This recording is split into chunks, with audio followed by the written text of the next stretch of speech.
इस सेवक के गुरुदेव कहा करते थे कि निशाते जिंदगी है, निशाते जिंदगी है, जिंदगी का यो बसर होना। निशाते जिंदगी है, जिंदगी का यो बसर होना। निशाते जिंदगी है, जिंदगी का यो बसर होना। निशाते जिंदगी में जिंदगी से बेखबर होना। ये जिंदगी है इसलिए कि सब कुछ सच्चाई जिंदगी की कि दुनिया के सारे वैभव मौजूद है, लेकिन उसका उसे कोई ज्ञान ही नहीं। उन सब वैभवों का होते हुए भी उसका इसे कोई ज्ञान नहीं, क्योंकि उसका हृदय तो हमेशा अपने आत्मा के रस को चूसता रहता है। निरंतर निरंतर ईश्वर की याद में लगा है, उसी के आनंद में आनंद विभोर हो जाता है। इस सब का उस पर कोई असर नहीं पड़ता। तो ये है सच्ची जिंदगी। इसी संसार में रहता है, इसी दुनिया में, सारे वैभवों के बीच, लेकिन हृदय परमात्मा में ऐसा लगा रहता है कि इस सब का आपके ऊपर कोई असर नहीं होता। ये है सच्ची जिंदगी। और प्रेम का चौथा गुण संतोष, जो मैंने आपके सामने रखा। पांचवा गुण त्याग और इसार की कुर्बानी। और कुर्बानी, एक दिया जलता है, तेल और बातें ठीक है, रोशनी अच्छी देगा, धीरे धीरे चिराग की लौ में धुआं पैदा हो जाता है।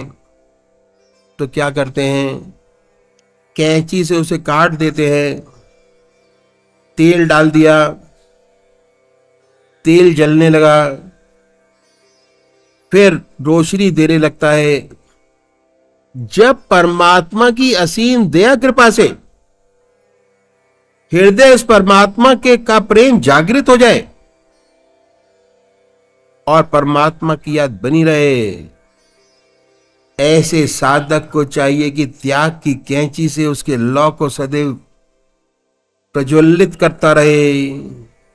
ऐसा ना हो कि उसमें धुआं पैदा हो जाए। धुआं बहुत जल्दी पैदा होता है। चलते चलते माया का इतना प्रेशर रहता है कि धुआं बहुत जल्दी पैदा होता है।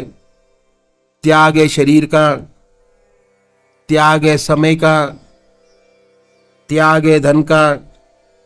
ये सब त्याग हमें अपनी लौ को कायम रखने में मदद करता है। पर सच्चा त्याग क्या है? सच्चा त्याग बहुत सुंदर है। मन का सच्चा त्याग मन का सबसे ऊपर है। और सच्चा त्याग हमें अपनी लौ को कायम रखने में मदद करते हैं।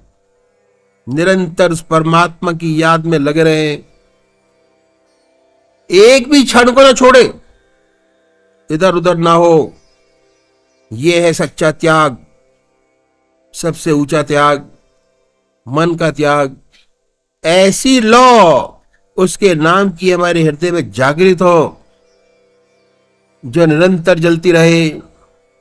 और जब ये लौ निरंतर जलती रहती है, तब हमारे हृदय में अपने आप दीपक जलना शुरू हो जाता है। जब आपने 8 घंटे अपने बना लिए, 8 घंटे बनाने में आपका मन आपके इष्ट के चरणों में स्थिर होना शुरू हो जाएगा। ऐसे ऐसे अनुभव होंगे कि आपको एक प्रेरणा मिलेगी कि इस रास्ते में और आगे बढ़ा जाए। उसके बाद जब 8 के 16 घंटे आपने बना लिए, तो आपका जो काम है वो और आसान हो गया। 16 घंटे आपके अपने हो गए। अब आपको कोशिश नहीं करनी पड़ेगी परमात्मा की याद करने की। ऑटोमेटिक आपका काम शुरू हो जाएगा।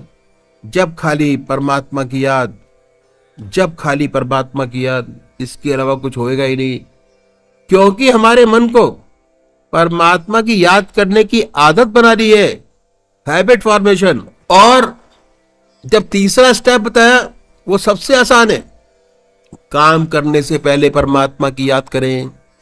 जब काम पूरा हो जाए परमात्मा को सौंप दे कि हे प्रभु आपने किया, हम नहीं कर सकते थे, हमारे में इतनी शक्ति नहीं है कि हम किसी का कोई काम कर सकते हैं। उसकी याद बराबर जारी है, उसकी याद बराबर याद करने में परमात्मा अपने इष्ट देव का, अपने कुल देवता का बहुत बड़ा हाथ है। तो अब ये हृदय की जो लौ है परमात्मा की याद की, वो निरंतर जल रही है। तब हमारे हृदय का अपना दीपक जल जाता है। वो लौ हमारे मन और मस्तिष्क के बीच में जल रही है। अब क्या है, तो फिर दूसरे चिरागों को जलाता है। जैसे आपके पास और लोग आके बैठेंगे, उनको भी वही फायदा होगा जो आपको होगा। इस लौ का जो ऑरा है वो दूसरे को इंप्रेस करता है, और इंप्रेशन के साथ साथ उनका भी कल्याण होगा, आपका भी कल्याण होगा।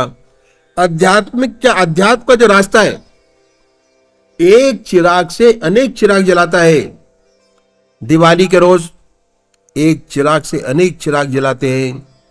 जब आपके हृदय में उस परमात्मा के प्रेम की लौ जागृत हो जाए सच्चे तरीके से, तो जो भी दूसरे दीपक आपके संपर्क में आएंगे उसमें भी वही रोशनी प्रकट होगी। लौ जागृत हो जाती है। ये रूहानियत का रास्ता है, अध्यात्म का रास्ता है कि एक चिराग दूसरे चिराग को जलाता है। यह प्रवचन का रास्ता नहीं है। इससे तो खाली प्रेरणा मिलती है। जब तक प्रैक्टिकल अपने ऊपर करके नहीं देखेंगे आपका लेसन पक्का नहीं होगा, आप कंफ्यूजन में रहेंगे। अध्यात्म के साथ साथ, ध्यान के साथ साथ जब आप किताबें पढ़ेंगे, गीता का पाठ करेंगे और उसको अपने ऊपर फॉलो करेंगे, तो जो आपको अनुभव होगा वो आपको सच्चा ज्ञान मिलेगा उससे। तो क्या है, इससे तो खाली प्रेरणा मिलती है। एक चिराग दूसरा चिराग जलाता है। हमें ऐसा चिराग बनना है जिससे परमात्मा की लौ जलती रहे। ईश्वर की याद हमारे हृदय में निरंतर चलते फिरते, खाते पीते, सोते जागते बनी रहे। लौ निरंतर हमारे हृदय में प्रभु नाम की जलती रहे। तब हमारे हृदय में भी ऐसी रोशनी, ऐसा प्रकाश पैदा होगा कि दूसरे लोग आएंगे तो उनके हृदय भी प्रकाशमय हो जाएंगे। हम कहते हैं कि पतंगा बड़ा प्रेमी है, लौ पर अपने प्राणों को निछावर कर देता है, अपने आप को जला देता है। लेकिन ये भूल जाते हैं कि पतंगा कब जलता है। पतंगा जब जलता है कि जब लौ खुद पहले जल लेती है, तब पतंगा अपने आप को जलाता है। ये रास्ता अध्यात्म के विकास का, फैलाव का, हमारे हृदय में सच्ची लौ जागृत हो, सच्चा प्रेम उत्पन्न हो जाता है, परमात्मा से प्रेम मिलता है। विनय और प्रेम दो विशेष गुण हैं जो हमें ईश्वर तक ले जाते हैं। हमारे जीवन को सच्चा लक्ष्य, जीवन मुक्त अवस्था हमारा लक्ष्य है, वहां तक पहुंचाते हैं। ये बातें हैं जो हमारी पूजा को सच्चा बनाती है और हमें परमात्मा तक ले जाती है। विनय प्रेम बस भई भवानी, खसी माल मूरत मुस्कानी। विनय प्रेम बस भई भवानी, खसी माल मूरत मुस्कानी। विनय और प्रेम जब ईश्वर और सद्गुरु कृपा से साधक के हृदय में प्रभु प्रेम की लौ अर्थात पवित्र भावनाओं रूपी भावनी जागृत हो जाती है, सारे समस्त मलक्षेप का नाश हो जाता है। हृदय निरंतर प्रभु प्रेम से सराबोर हो जाता है, आत्मयी अवस्था हो जाती है। साधक शांतचित हो, जीवन मुक्त अवस्था में बना रहता है, परमात्मा तू ही है, तेरी इच्छा पूर्ण। प्रेम विनय प्रेम बस भई भवानी, खसी माल मूरत मुस्कारी। ये रामायण की चौपाई है जो तुलसीदास जी ने बड़े प्यार से लिखी। इसका वर्णन हमारे संतों ने इस प्रकार किया। इस रास्ते में हर चीज में पड़ा हुआ आएगा। ये रास्ता ऐसा है कि आप आखिरी पड़ाव कभी नहीं आता। ये मेरा प्रैक्टिकल एक्सपीरियंस है अपने महाराज जी के साथ, टोटल प्रैक्टिकल एक्सपीरियंस।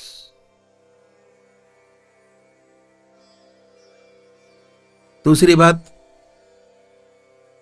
इतने गैप के बाद जहां आपने अपनी साधना छोड़ी है वो निश्चित आपको मिलना जरूरी है।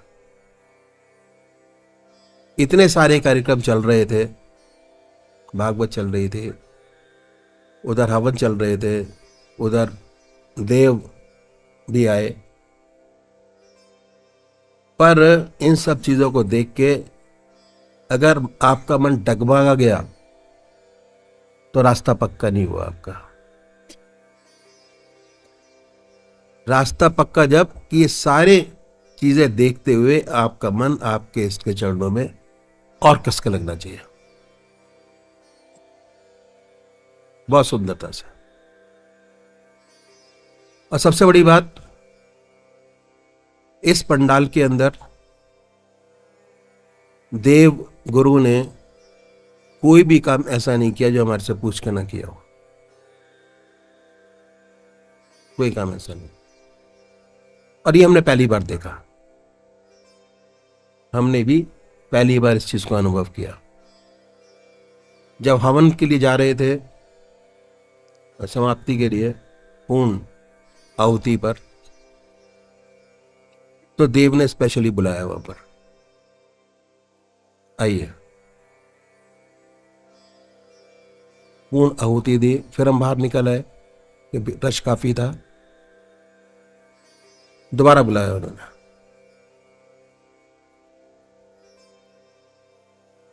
यहां पर भी जब विदाई का कार्यक्रम था तो बराबर साथ लगे रहे, और जाते हुए उन्होंने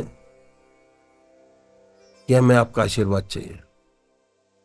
मैंने कहा ये आशीर्वाद तो हम आपसे लेने के लिए खड़े हैं। कहते हम क्या आपको आशीर्वाद देंगे, हमारे देव ने आपको बहुत बड़ा आशीर्वाद दिया है कि इस विद्या को दुनिया में फैलाओगा। सच्चा रास्ता यही है। जबकि हमने कभी इस चीज का अनुभव नहीं किया, इस देव सुन्नु देव जी का हमने किसी भी इस तरीके की चीज अनुभव नहीं की। पहली बार हमारा ऐसा था। यहाँ के भाई लोगों ने बड़ी मेहनत की, और शुरू शुरू में हमारे लोगों ने कुछ कहा कि 3 कार्यक्रम कैसे कर सकते हो आप। मैं कहा हमारा कार्यक्रम हमारा होगा, बाकी और लोगों का कार्यक्रम और लोगों को होगा। भगवान ने मौका दिया है बहुत अच्छा कि हम ये दिखा सके। सबसे बड़ी बात कि हमारे सत्संग में ऐसी कोई चीज नहीं है जो हम देव देवताओं से अलग है। ये भ्रम है दुनिया के अंदर कि सत्संग देव देवभूमि और देवताओं से अलग करता है। अलग नहीं करता, जोड़ता है। दूसरी बात, जिस घर के अंदर, जिस घर में प्रवेश किया, चाहे 25 साल हो जाए, 25 साल हो जाए, 40 साल हो जाए, अगर गैप हो भी गया है तो रह रह के उसकी तड़प बनी रहती है और वापस आता है, लौट के वापस आता है। ऐसा अनुभव है हमारे महाराज जी के पास। उस टाइम पर इंडियन ऑयल के जो सबसे बड़े अफसर थे, उनके फादर ट्रांसफर होके आए दिल्ली। फादर थे, रिटायर्ड थे। तो हमारे महाराज जी के चाचा जी ने उनको बोला कि तुम जा रहे हो तो वहां पर मेरा भतीजा है, उससे मिलते रहना, चले जाओ। आए पहले दिन। आने के बाद उन्होंने एक ही प्रश्न किया कि महाराज बेटा मैं आया हूं यहाँ पर 1 महीने रहूंगा, और तुम्हारे चाचा जी ने मेरे को ये कहा कि अगर इस ध्यान के रास्ते में बढ़ना है तो उनसे मिल लेना जाके। मैं आया हूं और मैं 1 महीना आपके पास आऊंगा, आप मेरे को टाइम बता दीजिए। तो हमारे महाराज जी ने कहा कि भाई मैं तो कुछ जानता नहीं इस रास्ते का, ठीक है अगर आप आना चाहते हैं तो चलो मेरी भी पूजा हो जाएगी साथ में, आप तो आओगे, आपके बहाने मैं ही बैठ जाऊंगा। सुबह 4 बजे से 5 बजे का टाइम दिया, 1 महीने तक बराबर आते रहे। 1 महीना बिल्कुल टाइम से आना और टाइम से जाना, बराबर आते रहे। जब आखिरी दिन आया तब पूछ रहे कि महाराज आपने मेरे को दिया क्या बेटा है? तुम्हारे चाचा जी तो कह रहे थे कि भाई बहुत एडवांस स्टेज पर चल रहे हैं। तो हमारे महाराज जी हाथ जोड़ के खड़े हो गए, कहा कि मैं क्या दे सकता हूं आपको, मैं तो खुद उस दर का भिखारी हूं। बड़े नाराज हुए कि you have wasted my 1 month time, 4 से 5 बजे बुलाते रहे, कितना आपने मेरा समय बर्बाद किया। वो हाथ जोड़ के खड़े हुए।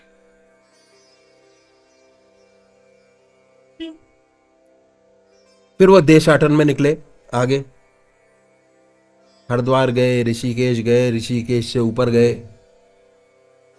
साधु संगत के चक्कर में कि वहां पर बहुत साधु महात्मा मिलते हैं जो योग करते हैं बैठ के, चले गए। किसी महात्मा के पास बैठे, लंगोटी लगा के बैठा हुआ था, सर्दी का टाइम था, उनके सामने बैठे तो उनसे पूछा गया कि बच्चा क्या चाहिए तेरे को, क्यों आया है? तो उन्होंने कहा जी कि मैं एक प्रश्न आपसे पूछना चाहता हूं कि आप कितने साल से यहां पर तपस्या कर रहे हैं? तो उन्होंने बताया कि भाई इतने साल से मैं तपस्या कर रहा हूं।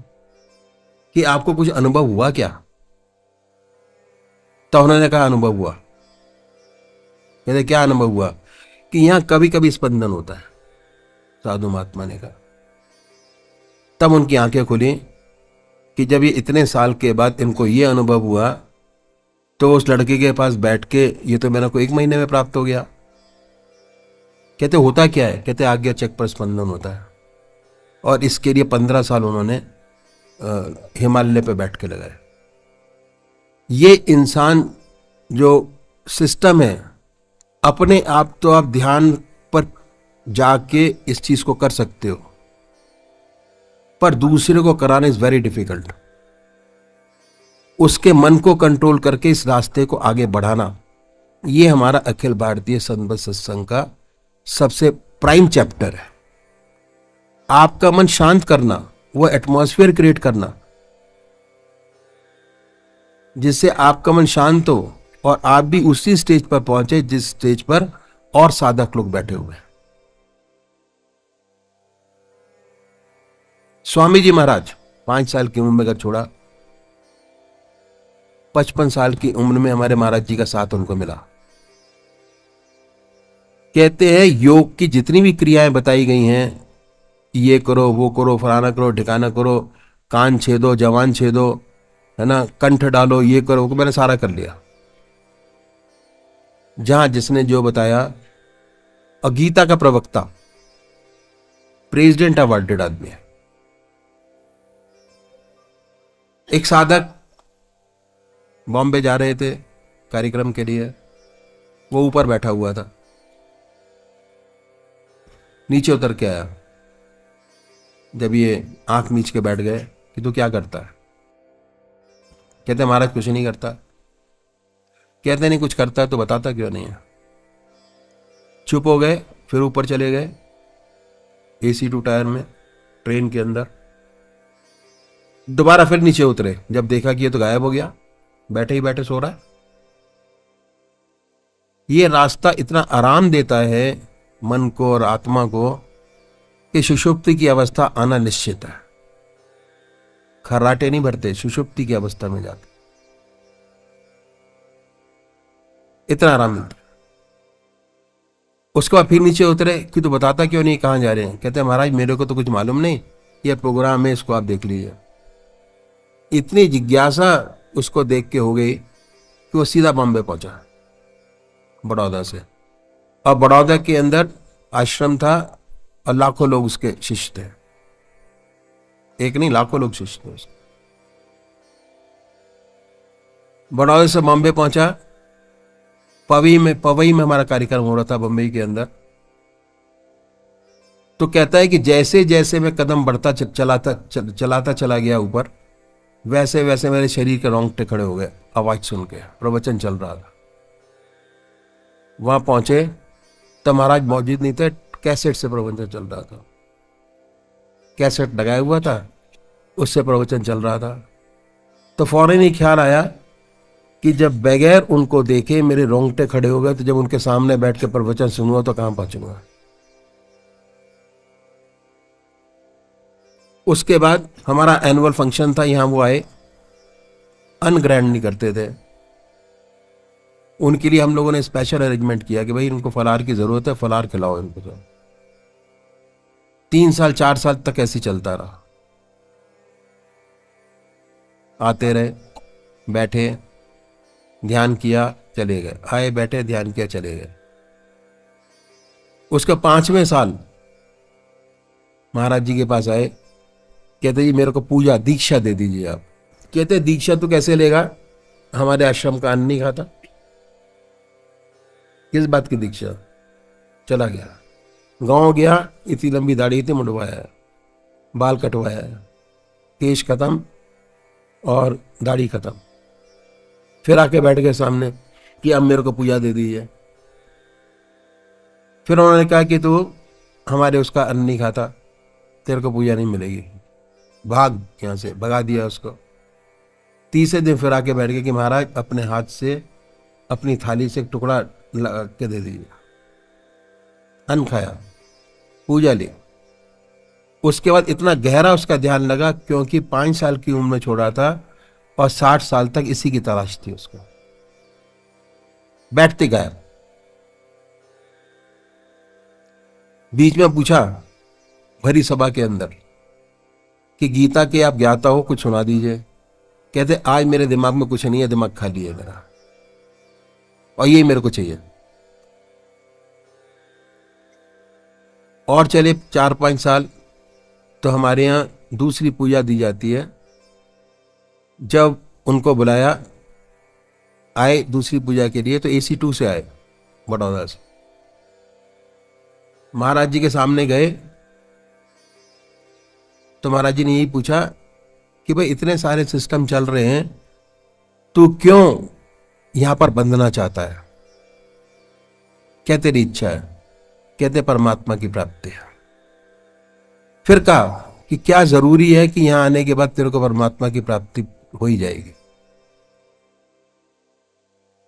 कोई जरूरी नहीं। तो छूटते पैरों में गिरा, उठ के बैठ गया, और बैठने के बाद कहता है कि अगर मेरा हाथ पकड़ लोगे आप, तो जिस स्टेज पे आप बैठे हो वहां तक तो पहुंचा ही दोगे। कहते बैठ, तू इसी लायक है पूजा के लिए। ये वो रास्ता है, संपर्क का रास्ता है, रेगुलरिटी लाने का रास्ता है, सत्संग में जाने का रास्ता है। जैसे जैसे सत्संग में चलते चले जाएंगे, आपका कंसंट्रेशन ऑटोमेटिक बनना शुरू हो जाएगा, और इतनी सुंदर स्थिति होगी कि मैं आपको बता नहीं सकता। गूंगे का गुड़ है, जैसे गूंगे को गुड़ खिला दिया जाए और इसको कहा जाए कि इसका टेस्ट बता दो, तो ऊं करके रह जाता है, वही हाल इसके अंदर है। यह है रास्ता। और जो समझते हैं इस रास्ते को, वो कोई भी काम बगैर पूछे करते नहीं। सबसे बड़ी बात। ठीक है, शर्मा जी कुछ कहेंगे तो बता दीजिए थोड़ा बहुत। और क्या, आप 1 हफ्ते से हमारे साथ लगे हुए हैं, बहुत सुंदर अनुभव है आपके। परमात्मा तू ही है, तेरी इच्छा पूर्ण प्रसाद बांटती है।